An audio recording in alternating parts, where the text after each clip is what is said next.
এই মুভিতে আমরা দেখবো একটি অন্ধ মেয়ের সাথে একজন ছেলের ভালোবাসা। তো মুভির শুরুতে আমরা জ্যাক নামের একটি ছেলেকে দেখি যে রাত্রেবেলা একটি বয়স্ক লোকের সাথে কথা বলছিল। জ্যাক হলো অনেক খাটুনির ছেলে, ও সকালবেলা পানির ড্রাম ডেলিভারি করে আর রাতে একটি পার্কিং লটে কাজ করে।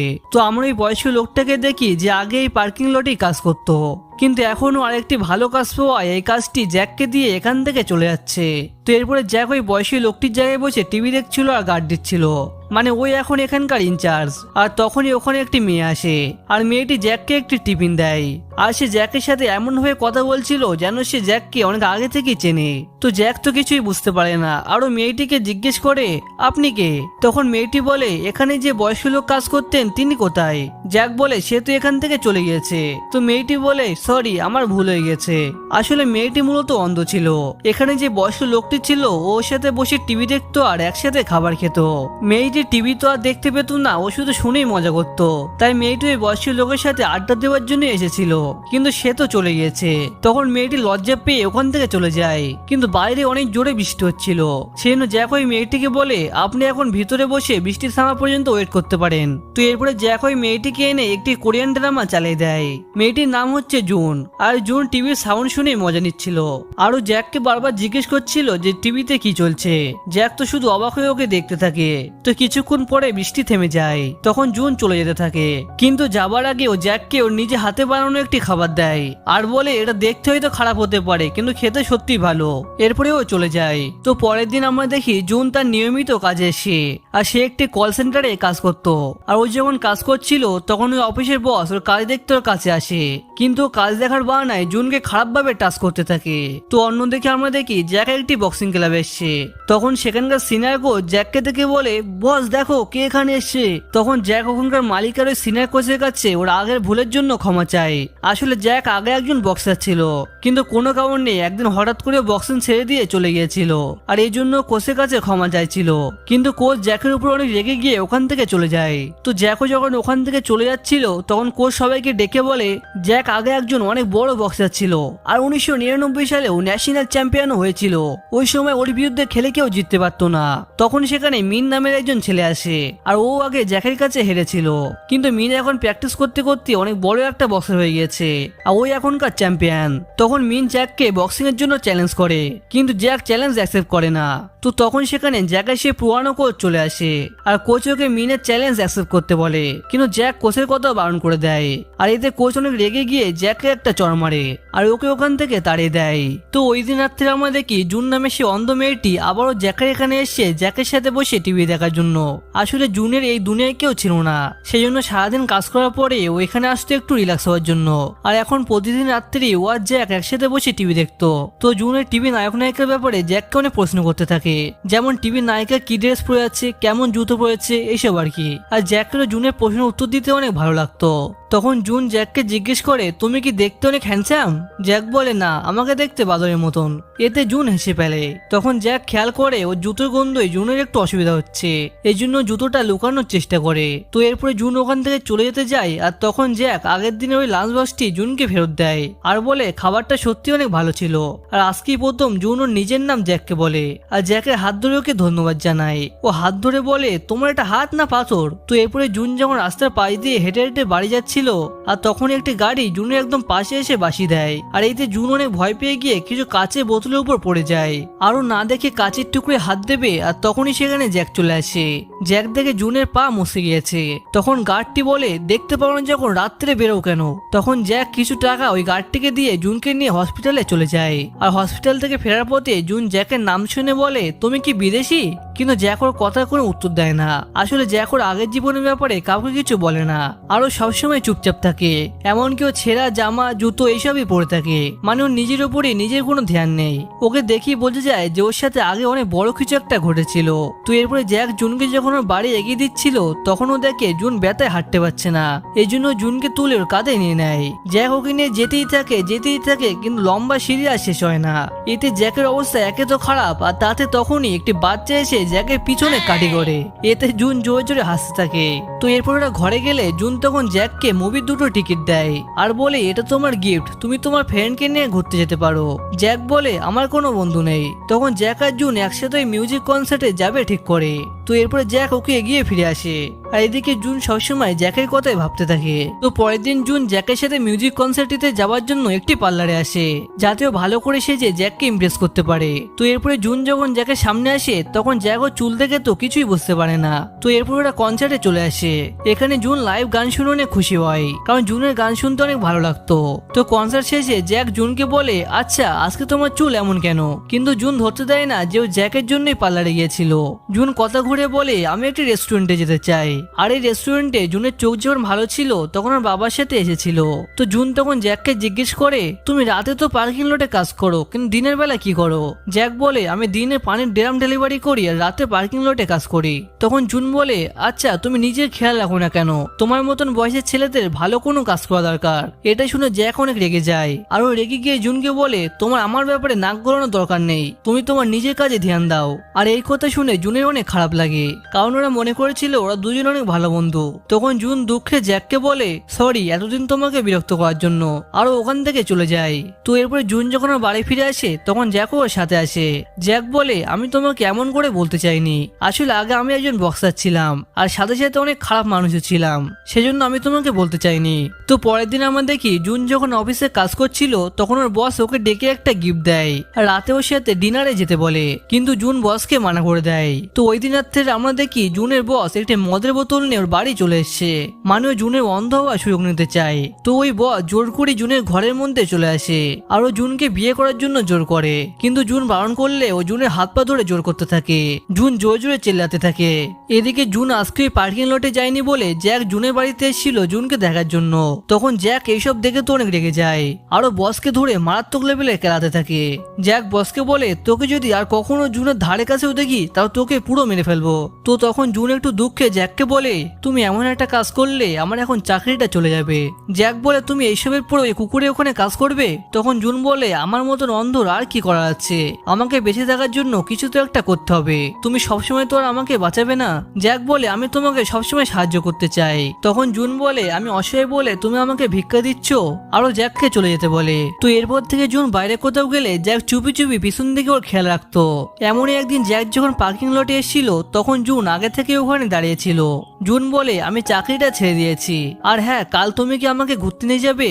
এতে জ্যাক রাজি হয়ে যায়। তো ঘুরতে এসে জ্যাক জুনকে একটা ডগি দিয়ে বলে, এই যখন বড় হয়ে যাবে তখন সবসময় তোমাকে খেয়াল রাখবে। আর ওরা ডগিটির নাম দেয় ইজি, কারণ জ্যাক জুনের লাইফ ইজি করার জন্যই তাকে এনেছিল। তো এরপর ওরা তিনজনে একটি নদীর পাড়ে ঘুরতে আসে। জ্যাক বলে, এই সেই জায়গা যেখানে আমি অনাথ আশ্রমে বড় হয়েছিলাম, কিন্তু একটা ঝড়ে সব নদীতে মুছে গেছে, কিন্তু এখন এখানে আমার অনেক স্মৃতি রয়ে গেছে।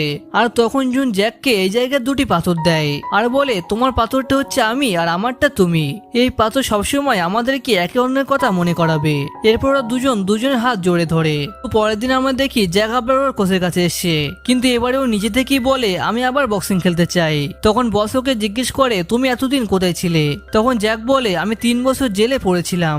আসলে আমি বক্সিং ছাড়া পরে লোকেদের কাছ থেকে টাকা আদায় করতাম, কিন্তু একদিন যখন একটি লোকের কাছে টাকা নিতে যাই তখন সেই লোকটি নিজের শরীরে আগুন ধরিয়ে বিল্ডিং থেকে লাফ মেরেছিল, আর এ কারণে পুলিশ এসে আমাকে জেলে নিয়ে চলে যায়। এইসব শুনে জ্যাকের কোচও তো অবাক হয়ে যায়, আর কোচ জ্যাককে ক্ষমা করে দেয়। তো এরপরে জ্যাক আবার তার বক্সিং ট্রেনিং শুরু করে দেয়। কোচ ওকে কড়া ট্রেনিং করাতে থাকে। আসলে জ্যাক জুনের জন্য টাকা কামাতে চায়, যাতে ওরা দুজনে ভালোভাবে থাকতে পারে।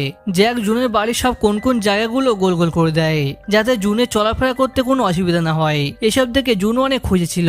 তখন অন্ধ জুন জ্যাকের মুখের উপর হাত বুলিয়ে অনুভব করে জ্যাক দেখতে কেমন। তো এভাবেই কিছুদিন কেটে যায়, আর এখন জ্যাক রেগুলার বক্সিং খেলা জিততেও শুরু করে, আর অল্প অল্প টাকাও কামাতে থাকে।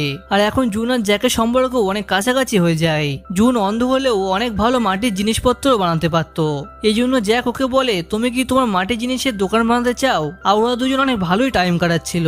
তো যাই হোক, এরপরে জ্যাক যখন বক্সিং করছিল তখন আজকের বক্সিং এ ওর একটু চোট লেগে যায়, বাট শেষ ম্যাচেও জিতে যায়। এরপর ওরা যখন মেডিসিন লাগাচ্ছিল তখন মিন নামে সে বক্সারটি ওখানে আসে, যে আর কি মুভির শুরুতে জ্যাককে চ্যালেঞ্জ করেছিল।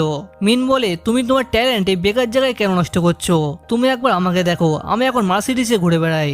আমার কাছে তোমার জন্য একটা ভালো সুযোগ আছে যেখান থেকে তুমি অনেক টাকা কামাতে পারবে। তখন জ্যাকের ওই কোচ ওর কথা শুনে অনেক রেগে যায়, কারণ মিন যখন খেতে পেত না তখন এরাই ওকে সাহায্য করেছিল, কিন্তু টাকার লোভে সেদেরকে ছেড়ে দিয়ে অন্য জায়গায় চলে গেছে যেখানে সিক্রেট ইল্লিগাল ফাইট হয়। তো জ্যাক বাড়ি ফেললে জুন তাকে বলে, তোমার কাল তো কোনো ফাইট নেই তাই না, সেজন্য আমি তোমাকে কাল এক জায়গায় ঘুরতে নিয়ে যেতে চাই। তো পরের দিন আমরা দেখি জুন জ্যাককে তার মা বাবার এতে নিয়ে আসে। জুন বলে, দেখো মা, আমি এখন অনেক খুশি আছি, আর এটা হলো আমার বয়ফ্রেন্ড। তো এরপরে জুন কি করে অন্ধ হয়ে গেছিল সেটা জ্যাককে বলতে থাকে। জুন বলে, একদিন রাত্রে আমি আমার মা এবং বাবা গাড়ি নিয়ে বাড়ি ফিরছিলাম, আর তখন আমি দেখি একটা বিল্ডিং থেকে একজন লোক আগুন লেগে নিচে পড়ছে, আর এর ফলে আমি অন্যমনস্ক হয়ে যাই, আর এতে আমাদের গাড়ি অ্যাক্সিডেন্ট হয়ে যায়, আর আমার মা বাবা ওখানেই মৃত্যু হয়, আর আমিও আমার চোখের আলো হারিয়ে ফেলি। আর তখনই জ্যাকের মনে পড়ে এই ঘটনার জন্য নিজেই তো দায়ী, আর জ্যাক জুনের এই ঘটনার জন্য মনে মনে নিজেকেই দোষ দিতে থাকে। কিন্তু আসলে এটাতে জ্যাকেরও কিছু করার ছিল না, কারণ জ্যাক যখন লোকটির বাড়িতে গিয়েছিল তখন লোকটি নিজেই আগুন লাগিয়ে লাফ মেরেছিল। তো এরপরেও জ্যাক লোকটিকে হসপিটালে নিয়ে এসেছিল। তো এরপরে আমরা দেখি জ্যাক একটা ডাক্তারের সাথে কথা বলছে জুনের চোখের ব্যাপারে। তখন জ্যাক জানতে পারে জুনের চোখ এখনো ঠিক করা যাবে, তবে এর জন্য দ্রুত অপারেশন করতে হবে, আর অপারেশনের জন্য অনেক টাকা জোগাড় করতে হবে, $30,000 মানে প্রায় 25 লাখ টাকার প্রয়োজন। তো তখন জ্যাক ভাবে এত টাকা সে কি করে জোগাড় করবে, আর এই জন্য মিনের কাছে আসে সাহায্যের জন্য। মিন বলে, কি ব্যাপার বুড়ো কুকুর, এখানে এসে তুমি মনে করো তোমার টাকার ব্যবস্থা হয়ে গেছে? তো এরপরে মিন জ্যাককে ওর বসের সাথে দেখা করায়। বস ওকে অনেক টাকা দেয় আর ছোট একটা ফোন দেয়, আর বলে এই ফাইট করতে হলে তোমাকে আন্ডারগ্রাউন্ডে যেতে হবে, কিন্তু সেখানে গেলে তুমি মারাও যেতে পারো, আর হ্যাঁ ভুল করো তোমাকে যদি পুলিশ ধরে ফেলে তাহলে আমরা কিন্তু তোমাকে চিনবো না, আর এতে তোমার পরিবারেরও ক্ষতি হতে পারে, তাই বাড়িতে তোমার কোনো পরিচয় রাখবে না। তো জ্যাক এই ফাইটে রাজি হয়ে যায়, আর বাড়িতে এসে ওই সমস্ত ফটো, আইডি, পাসপোর্ট সবকিছু পুড়ে ফেলে, যাতে তারা কোনো ইয়েও না পাওয়া যায়, মানে ওর লাশ পাওয়া গেলেও কেউ যাতে পরিচয় না জানতে পারে। তো এরপর ওর জামা কাপড় গুছিয়ে ডগ ইজিকে বলে, ইজি আমি ফিরে না আসা পর্যন্ত জুনের খেয়াল রাখবে। কিন্তু জ্যাকের এই ফাইট সম্পর্কে শুনে ওর কোচ বলে, জ্যাক তুমি এটা কেন করছো, তুমি জানো তুমি এটাতে মারাও যেতে পারো, আর জুন যদি এটা জানতে পারে। কিন্তু জ্যাক বলে ও জানতে পারবে না, এটা ও জুনকে নিয়ে অপারেশনে চলে আসে। তো জ্যাক সব ব্যবস্থা করে দিয়ে গুড লাক বলে এখান থেকে চলে যেতে যাবে, তখন জুন ওকে বলে, আমার চোখ ভালো হওয়ার পর আমি সবার প্রথমে তোমাকে দেখতে চাই, অবশ্যই তুমি দেখতে বাদরের মতন। এটা বলে ওরা মজায় হাসাহাসি করতে থাকে। তো যাওয়ার আগে জুন জ্যাককে বলে, আমার চোখ ঠিক হলে আমরা এই নদীর পাড়ে আবার একসাথে ঘুরতে যাব। তো যাই হোক, এরপরে আমরা দেখি মিনের একটি লোক জ্যাককে একটি নকল পাসপোর্ট দেয়, আর ওকে থাইল্যান্ডে নিয়ে যায়। যাওয়ার পথে অনেক লোক বারবার জায়গা চেঞ্জ করতে থাকে। তো এরপরে শেষে মিন ওকে বলে, এই ফাইটে কিন্তু হারজিত বলে কিছু নেই, এই বক্সিং এ ততক্ষণ লড়াই চলবে যতক্ষণ না পর্যন্ত কেউ মারা যাবে বা অজ্ঞান হয়ে যাবে, আর এই কারণে তুমি যেন ফাইট জেতার কোনো চেষ্টা করো না, তুমি অজ্ঞান হয়ে বা যেমন হোক করে বেঁচে ফেরার চেষ্টা করো, কারণ তোমার বিপরীতে একজন কিলার ম্যান আছে যে আগে অনেক ফাইটে অপোনেন্টকে মেরে ফেলেছে, আর তোমরা হলে এখানকার কুকুর, সবাই তোমাদের উপরে বেট লাগাবে। তো এরপরে ওদের ফাইট চালু হয়ে যায়। আসলে জ্যাক তো ফাইট করছে শুধু জুনের জন্য, কিন্তু জ্যাক ওই কিলার ম্যানের সাথে ফাইটে পেরে উঠছিল না, এতে সবাই খুশিতে লাফালাফি করতে থাকে, কারণ ওরা সবাই ওই কিলার ম্যানের উপরই কোটি কোটি টাকা বেট লাগেছিল। আসলে মিন আগে এদের সবাইকে বলেছিল যে জ্যাক এই ফাইটটা জিততে পারবে না, কিন্তু এদিকে ফাইটে জ্যাক উল্টো ব্যাক করে, আর ওই একটা ফ্লাই কিক মেরে ওই বক্সারটাকে হারিয়ে দেয়। আর এটা দেখে তখন ওখানকার একটা মাফিয়া মিনের উপরে অনেক রেগে যায়, আর ও মিনকে বলে, তুই যদি বাঁচতে চাস তাহলে আমার যত টাকা লস হয়েছে সব টাকা আমাকে ফেরত দিবি। তো এদিকে আমরা জুনকে দেখি, জুনের অপারেশন সাকসেস হয়েছে, আর ও এখন সবকিছুই ভালোভাবে দেখতে পাচ্ছে।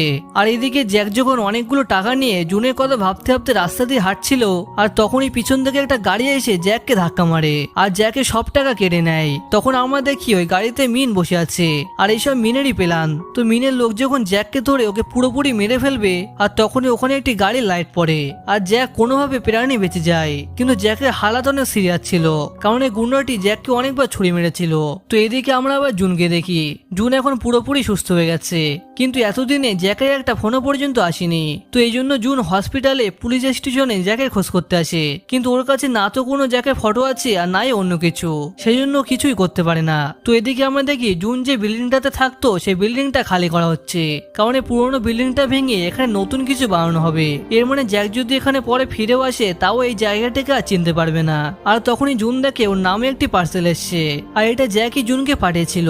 তখন জুনের পার্সেলের অ্যাড্রেস দেখে ওই ঠিকানায় চলে আসে। আসে আর ওখানে বসে সে গায়ে আগুন লাগা লোকটির দেখা হয়। আর এই সব কিছু জ্যাকই সেট করেছিল, কারণ জ্যাক চেয়েছিল জুন যেন ওর ব্যাপারে সব সত্যটা জানতে পারে, ও কতটা খারাপ আর ওর জন্যই যে জুনের এই অবস্থা হয়েছে এসব আর কি। তখন ওই লোকটি সব ঘটনা খুলে বলে আর বলে জ্যাকের জন্যই তোমার অ্যাক্সিডেন্ট হয়েছিল। আর এইসব শুনে জুন তো যেন আকাশ ভেঙে পড়ে, কিন্তু তারপরে ও জ্যাককে অনেক ভালোবাসে, ও জ্যাককে একটিবার দেখতে চায়। মাস কাটে বছর কাটে কিন্তু জ্যাকের কোনো খোঁজ পাওয়া যায় না। জুন সবসময় পাথরটিকে নিজের কাছে যত্ন করে রেখে দেয় আর এখনো মাটির ওসব কাজ করতে থাকে। আর ও পাশাপাশি জ্যাকের একটা চেহারা বানানোর ট্রাই করতে থাকে, মানে সে হাত দিয়ে জ্যাকের ফেস ফিল করেছিল আর ও চোখ বুঝে ওটা মনে করে চেহারা বানাতে থাকে। জুন এখনো জ্যাকের অপেক্ষায় বসে আছে। আর জুন পাশাপাশি মেসেজ থেরাপিরও কাজ করত, ও হাসপাতালে গিয়ে বিভিন্ন রুগীদের মেসেজ করত। আসলে আগে জ্যাক যখন বক্সিং থেকে ফিরে আসতো তখন অন্ধ জুন জ্যাকের শরীর মেসেজ করে দিত, আর রেগুলার ওটা করায় এখন জুন এটাতে মাস্টার হয়ে গেছে। তো আমরা দেখি জুন যে রোহিকে মেসেজ করছিল তার পাশের বেডে জ্যাক শুয়েছিল। জ্যাক জুনের আওয়াজ শুনে ওকে ফিরতেই চিনে ফেলে, কিন্তু জ্যাক মুখ ফুটে কোনো কথা বলতে পারে না আর জুনও ওকে চিনতে পারে না, কারণ জুন তো এর আগে কখনো ওকে দেখেইনি। তো এরপরে জুন যখন জ্যাকের কাছে আসে আর ওকে হাত দিয়ে মেসেজ করতে থাকে তখন ওর জ্যাক জ্যাক মতন ফিল হয়। এ কারণে পেশেন্টের নামটা চেক করে, কিন্তু এখানে আলাদা অন্য একটা নাম ছিল। আসলে জ্যাকের কাছে যে নকল পাসপোর্ট ছিল ওই নকল পাসপোর্টের নামই এখানে দেওয়া ছিল।